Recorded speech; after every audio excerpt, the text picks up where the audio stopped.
Welcome to Story Medicine. I'm Joe Summerfield. For over 20 years, I've been working to better understand and support people in navigating the human experience. I've come to believe that stories are encoded with the collective wisdom of all who have come before us, and that they bring us into connection with the collective unconscious, and contain treasure waiting to be decoded. This podcast explores traditional tales through that lens. Each episode offers a story told in full, an exploration of the medicine it carries, and questions that might help you integrate that medicine. Today's story comes from the living oral tradition of the Ashanti and Akan peoples of Ghana and West Africa. It's one of many tales featuring Anansi the spider, a beloved trickster figure who appears throughout West African storytelling and who has travelled across the Atlantic through the African diaspora. This particular tale explains how stories came to belong to everyone, and it introduces us to an archetype that we will meet again and again, the trickster. Where last episode we explored deep transformation through suffering, today we encounter a different kind of medicine, the wisdom that comes through cleverness, audacity, and a willingness to attempt the impossible. Let's begin. Part 1. The story. Long ago, in a time before time had a name, all the stories in the world belonged to Nyame, the sky god, and they were kept in a great golden box at Nyame's side, and nobody else could touch them. No stories were told around cooking fires. No tales were shared between grandmother and grandchild. The world was silent of storytelling. Now, there lived on Earth a spider named Anansi. He was small and clever, with 8 nimble legs and a mind that never stopped spinning schemes. Anansi loved stories more than anything, more than food, more than comfort, more than rest. And so despite his small size, despite the impossible distance between earth and sky, Anansi decided he would go to Nyame and ask for the stories. He had spun a thread as strong as hope, as fine as intention, and climbed up, up, up into the sky until he reached Nyame's dwelling place. The sky god looked down at the tiny spider who dared to approach him. "Anansi," he said, his voice rolling like thunder, "why have you come?" "Great Nyame," Anansi said, bowing low on all 8 legs. "I have come to ask for your stories, and I wish to buy the box of stories and bring them home to the people of the earth." Nyame laughed. It wasn't a cruel laugh, but it was the laughter of one who had seen many creatures attempt great things and fail. "Many have tried to buy my stories, Anansi. Chiefs, warriors, even leopards have come before you, and all have failed. What makes you think that a small spider can succeed where they could not?" But Anansi was not discouraged. "What's your price, great Nyame? Name it and I will pay it." Nyame thought for a moment. Then he said, "Very well, I will sell you my stories, but only if you bring me 4 things. First, bring me Onini the python, who is longer than any road. Second, bring me Osebo the leopard, whose teeth are sharp and whose claws have never missed their mark. Third, bring me Mboro, the hornet whose sting is death. And fourth, bring me Mwatia, the spirit, whom no one can see." Anansi bowed again. "I will return with all 4, he said, and he descended back down to earth on his silver thread.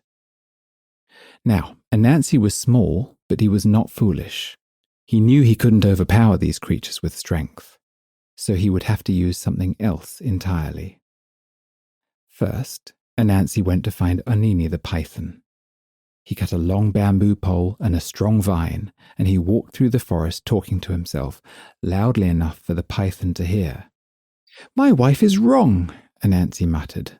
"She says Onini is longer than this pole, but I say he's shorter. We shall see who is right." Python, who was proud of his length, slithered out from the undergrowth. "What's this about me being shorter than a pole?" "Oh, Python," Anansi said, as if surprised.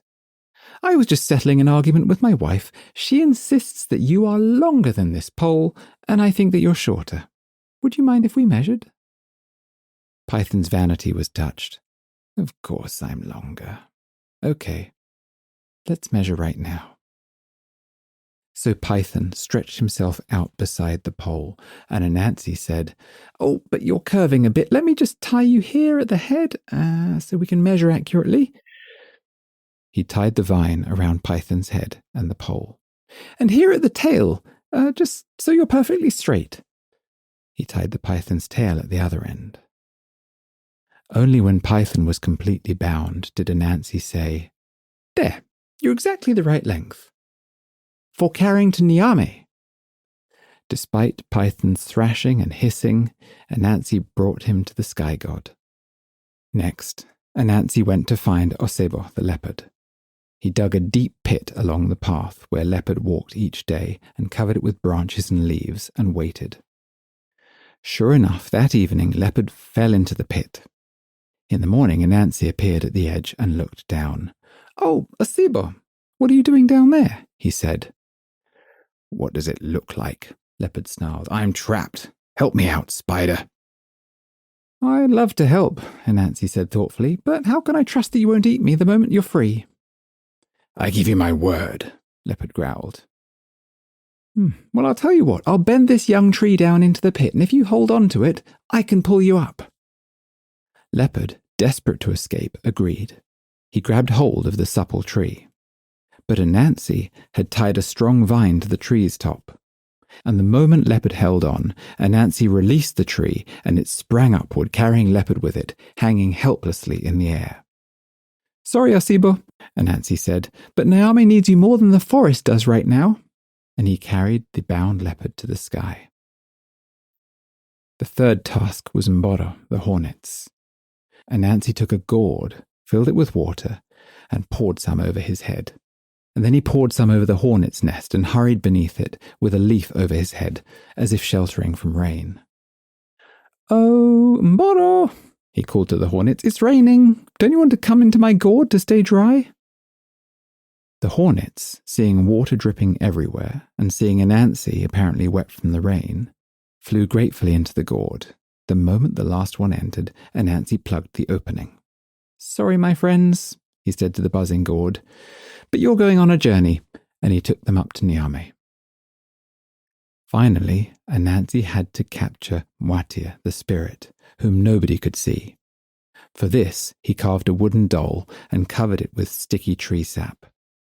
He placed a bowl of yam paste, Mwatia's favourite food, in front of the doll, and he placed the doll at the base of the tree where the spirits were known to gather. Then he hid and waited.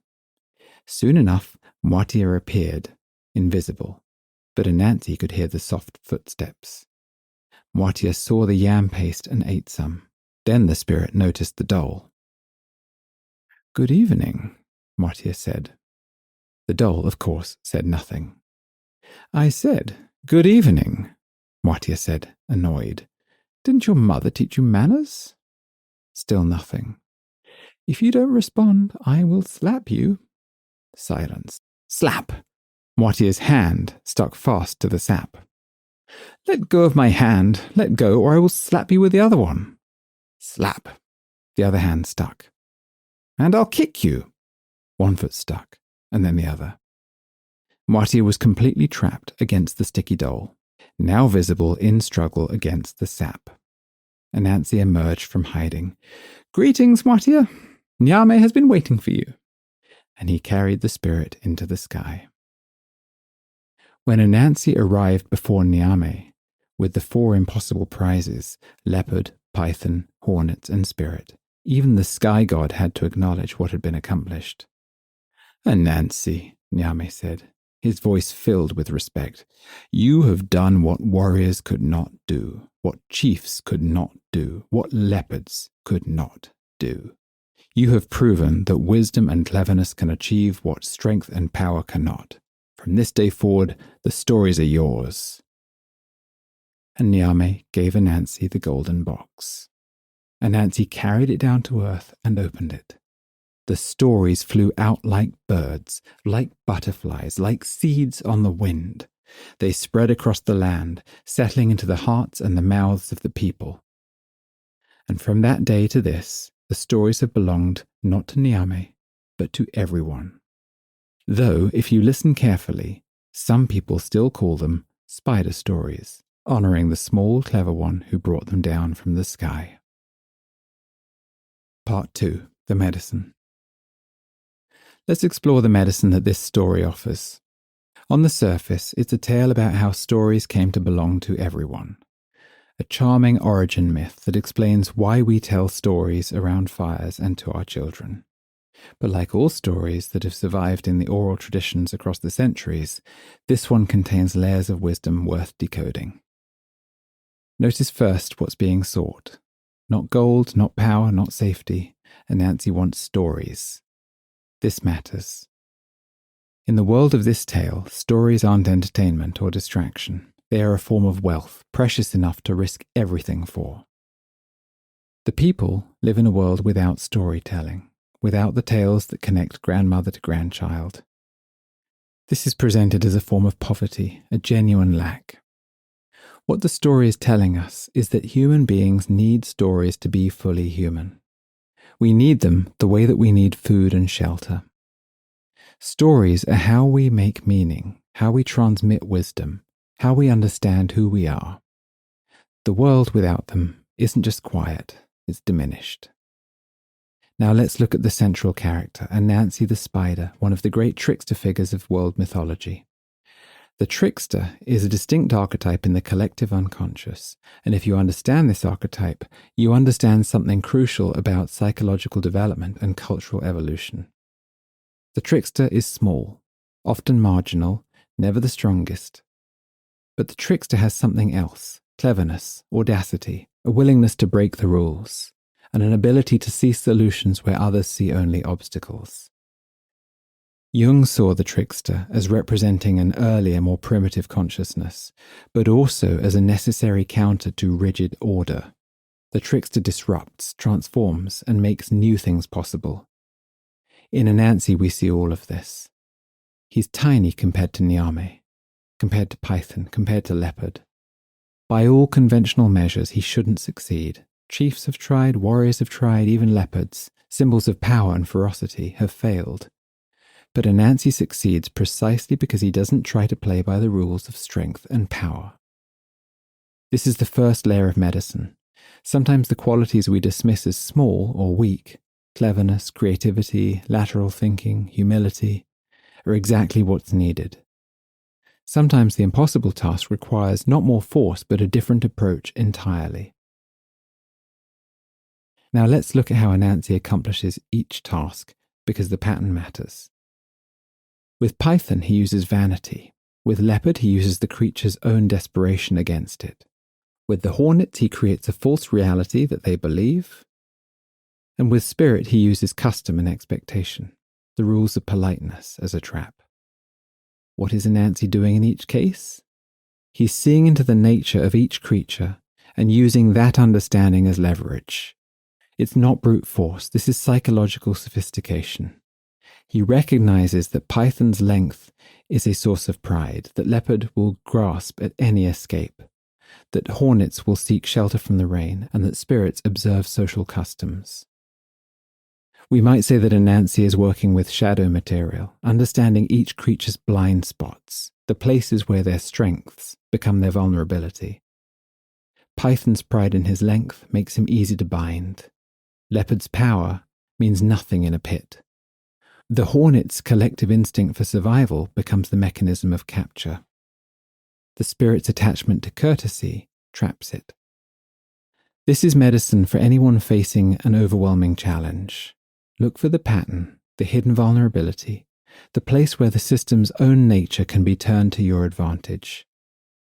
David doesn't defeat Goliath by becoming stronger, he uses a sling. Water doesn't overcome a stone by being harder, it flows around, it seeps through, it freezes, and it expands. But let's go deeper into the price Niame sets. He doesn't ask for any gold or jewels. He asks for 4 living creatures, each representing something different. The python, the long ancient serpent. In many traditions, the serpent represents primordial wisdom, instinctual knowledge, a deep intelligence of the body and the earth. To capture python is to master this dimension. Leopard, the predator, sharp-toothed, deadly. This represents power, aggression, the capacity for destruction. To capture leopard is to contain these forces.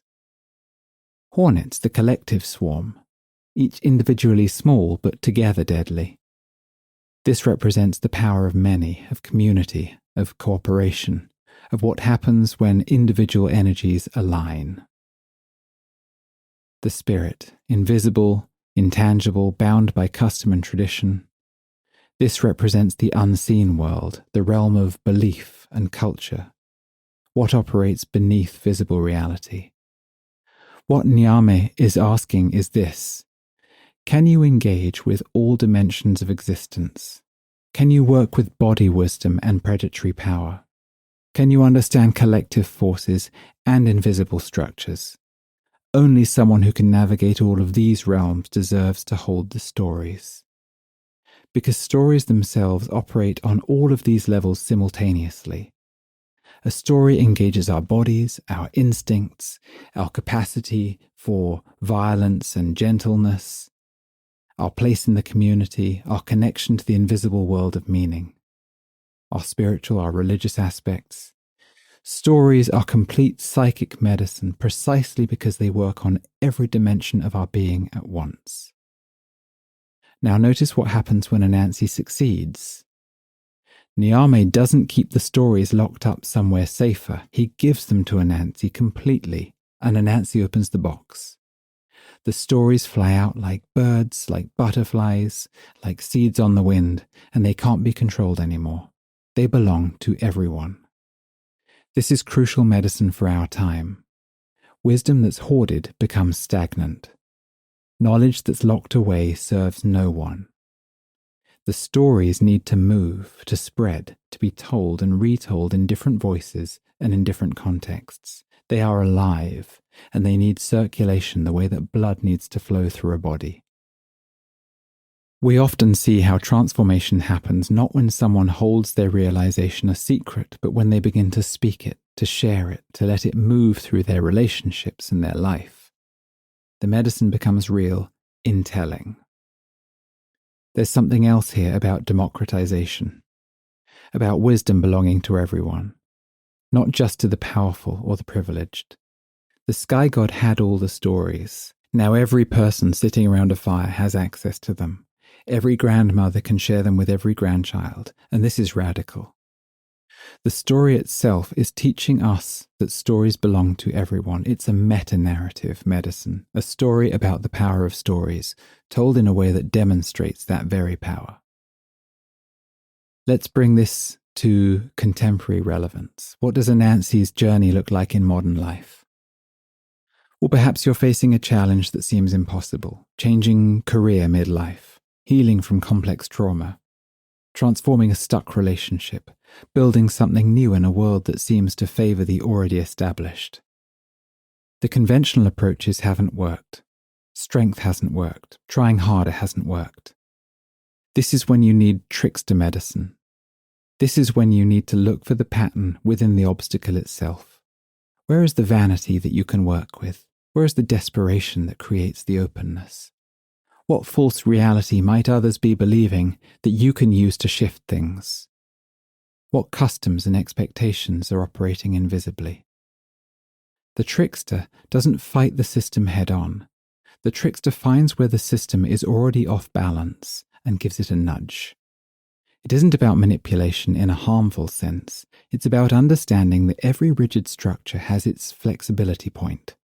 Every stuck pattern has its hidden door. And there is medicine for anyone who has ever felt too small, too young, too marginal, too different to achieve something important. And Anansi succeeds precisely because he's underestimated. His smallness is his advantage. He doesn't trigger the defenses that would ordinarily rise against somebody more obviously powerful. Sometimes our perceived weaknesses, our sensitivity, our youth, our outsider status, our unconventional thinking, our neurodiversity, are actually our access points to wisdom and change that others cannot reach. So what becomes possible when you receive this story's medicine? You begin to see that cleverness and understanding are forms of power as real as physical strength. You start looking for the patterns within obstacles rather than simply pushing against them. You recognize that wisdom needs to circulate, not be hoarded. You understand that sometimes the impossible task requires not doing more of what hasn't worked, but thinking in a completely different way. And perhaps most importantly, you remember that stories themselves are medicine, that the tales that we tell shape reality, that narrative is a form of power, that bringing story medicine to your community is a worthy quest. The Trickster archetype reminds us that transformation often comes not through heroic confrontation, but through clever navigation, not through being stronger, but through being wiser, not through force, but through flow. Part 3. Integration Practice. Here are 3 practices that may help you integrate this story's medicine. The first practice: mapping your impossible task. Take 15 minutes to write about a current challenge that feels impossible or overwhelming. Don't strategize yet, just describe it. And then ask yourself, where am I trying to use strength where cleverness might work better? What patterns within this challenge have I not noticed yet? What would the trickster see that I'm missing? Sometimes we stay stuck because we're trying to punch through a wall when there's an unlocked door just around the corner. This practice helps you shift from pushing harder to understanding deeper. Second practice: the small advantage inventory.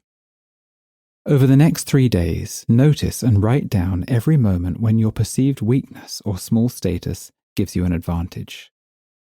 Maybe your youth means that people explain things more thoroughly to you. Maybe your outsider status lets you see patterns that insiders miss. Maybe your sensitivity picks up information that others don't notice. Anansi's smallness was precisely what allowed him to succeed, and your smallness, whatever that may be for you, may contain hidden power that you haven't recognized yet. This practice trains you to see it. Third practice: story circulation. Choose one story, it could be this one, it could be another, and deliberately tell it to 3 different people this week. A peer, a child, someone older than you. Notice how the story shifts slightly in each telling. Notice what it opens in conversation. Notice how the medicine moves. The stories become medicine when Anansi opens the box to let them fly free. This practice embodies that principle. You are not hoarding wisdom, you are letting it circulate. And in the circulation, both you and those who hear it are transformed. The medicine doesn't come from understanding these patterns intellectually. It comes from the practices, from allowing the transformation to happen in your body, in your actual choices, in your willingness to try the clever approach instead of the forceful one. From recognizing that you, like Anansi, might be exactly small enough and exactly clever enough to accomplish what looks impossible. The wisdom in these old stories waits patiently, and I hope that this one's medicine found you where you need it. Thank you for listening to Story Medicine. I'm Joe Summerfield. Until next time.